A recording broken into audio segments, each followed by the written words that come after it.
Alright, Shalom to the elect. I want to give all the praise, honor, and glory to whom it rightfully belongs, which is Yahweh, Bahashem, Yahweh Shai, Bahashem, Rakak, Badash. Alright, double honor to the elders and apostles, the great millstone that rule well. Peace, blessings, and salutations to the elect. Okay? The name of this lesson is Edomite supremacy will soon be a thing of the past. Edomite supremacy will soon be a thing of the past. Okay? As you can see, the definition for the word supremacy is a state or condition of being superior to all others in authority, power, or status. Okay? And right now, as we know it, the so-called white man, alright, is in a superior state to Jake, man. You know, to these heathen nations. You know, right now the so-called white man is in power right now. Okay, he's running this entire earth. Well, you know, with the people. You know, you got the elites controlling things behind the scenes. Okay, you got them legislating your laws and stuff like that. You know. All those type of things. So there's gonna come a time when those you know, when the elites and when Esau is off his throne, you know, and Jacob is gonna be the one in power, man. So let me get the scripture. Genesis 25. Starting at verse 23, it says, and Yahweh said unto her, two nations which are what? The nation of Israel and the nation of Edom are in thy womb, and two manner of people shall be separated from thy bowels. And the one people, which are the Israelites, shall be stronger than the other people, which are the Edomites. And how are we strong? We're mentally and physically stronger than them, man. You know? Our build, our makeup is different than them, man. You know, better than theirs, stronger than theirs. Okay? Because an elder shall serve the younger. Alright? So what it's going into? It's going into, slack for the background noise. That's going into, you know, aka the so-called white man serving us in the kingdom of heaven. Alright? And, you know, in the kingdom of heaven, if he's serving us, he has to be in what? He has to be in a low position, right? He's not going to be on the same pedestal that he's on now. He's going to be at a very low position. All right? You got to understand, man. You Edomites, you know, you claim to have things by your, you know, guided by your own power, which is false. Okay?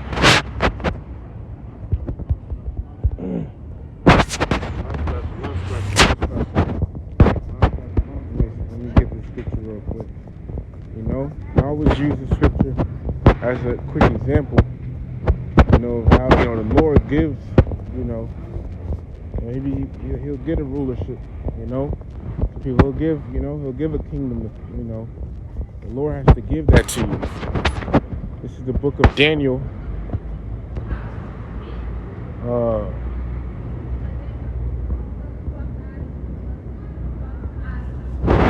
Daniel chapter 2 verse 37, because thou, this is, you know, going to Nebuchadnezzar. But the reason I'm getting it is to show how the Lord has to give you a kingdom, you know. Pretty much basically what I'm trying to show is, you know, giving an example. Nebuchadnezzar, the kingdom he got, all right. Well, let's read how he got it. This is Daniel chapter 2 verse 37. Thou, O king, are the king of kings, for the power of heaven, Yahweh, all right.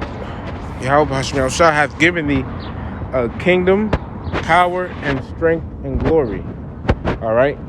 So Nebuchadnezzar didn't get that on his own. All right. He got it by way, you know, of the Lord allowing him, you know, having it set up that way. The Lord, you know, giving him, you know, the kingdom, the glory, the power that he has. Okay. Or that he had.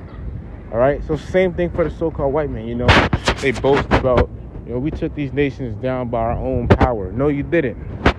because it was for prophecy's sake, man. You really think you could take down Gad if it wasn't for prophecy's sake? You know? You think you could take down the so-called Native Americans if it wasn't for prophecy's sake, man? You think you could take down Jake? We're stronger than you. You know, and plus, you know, your blessing is the sword. You know what I mean? If you look at Genesis chapter 27, starting at verse 38. And Isaac answered and said unto Esau, Behold, I have made him thy lord, and all his brethren have I given to him for servants, and with corn and wine have I sustained him. And what shall I do now unto thee, my son? And Esau said unto his father, Hast thou but one blessing? My father bless me, even me also, O my father. And Esau lifted up his voice, and wept. And Isaac his father answered and said unto him, Behold, thy dwelling shall be the fatness of the earth, and of the dew of heaven from above. And by thy sword shalt thou live, and shalt serve thy brother. And it shall come to pass when thou shalt have the dominion, that thou shalt break his yoke from off thy neck. And Esau hated Jacob because of the blessing wherewith his father blessed him. And Esau said in his heart, The days of mourning for my father are at hand, then will I slay my brother Jacob. And these words of Esau her elder son were told to Rebekah, and she sent and called Jacob her younger son, and said unto him, Behold, thy brother Esau, as touching thee, doth comfort himself, purposing to kill thee. Now therefore, my son, obey my voice, and arise. Flee thou to Laban my brother to Haran, and tarry with him a few days, until thy brother's fury turn away, until thy brother's anger turn away from thee, and he forget that which thou hast done to him. Then I will send, and fetch thee from thence. Why should I be deprived also of you both in one day? And Rebekah said to Isaac, I am weary of my life because of the daughters of Heth. If Jacob take a wife of the daughters of Heth, such as these which are of the daughters of the land, what good shall my life do me? Isaac answered and said unto Esau, call Jacob. Alright.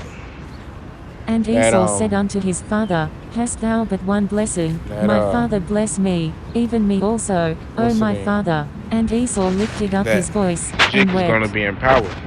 So let me keep reading Genesis 25 answered and said unto him, Behold, thy dwelling shall be the fatness of the earth, and of the dew of heaven from above. Got to be somewhere. Genesis 9:4. And Esau hated Jacob because of the blessing wherewith his father blessed him. And Esau said in his heart, The days of mourning for my father the first came out red, all over like an hairy garment, and they called his name Esau. Alright? That's talking about the Esau. Gosh. Now therefore, my son, obey my voice. The one that came out red is going to the so-called white man. You know, his blood shows forth through his skin. Genesis 20. Gosh.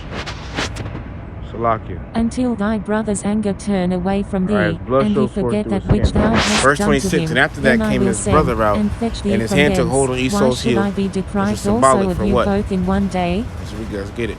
And Rebekah said to Isaac, I am weary of my life because of the daughters of Heth. If Jacob take a wife of the daughters of Heth, such as these which are of the daughters of the land, what good shall my life do me? Alright, verse 8. Genesis 28. And Isaac called Jacob. See. Verse 8, and he said unto me, From Abraham unto Isaac, when Jacob and Esau were born of him, Jacob's hand held first the heel of Esau, as we just read. Verse 9, for Esau is the end of the world, and Jacob is the beginning of it that followeth. Alright, if you go into the word world, alright, I can't pull it up right now, because I'm not in Wi-Fi right now. My phone don't got data. Alright, if you pull up the word world, okay, you know, it goes into rulership. Okay, so Esau's the end of his rulership. After, and it said Jacob is the beginning of it that followeth. So after Esau goes out of power, the Israelites is gonna be in power, man. You know, the so-called Negroes, he don't think Americans. Okay? There's Ecclesiastes 1 and 4.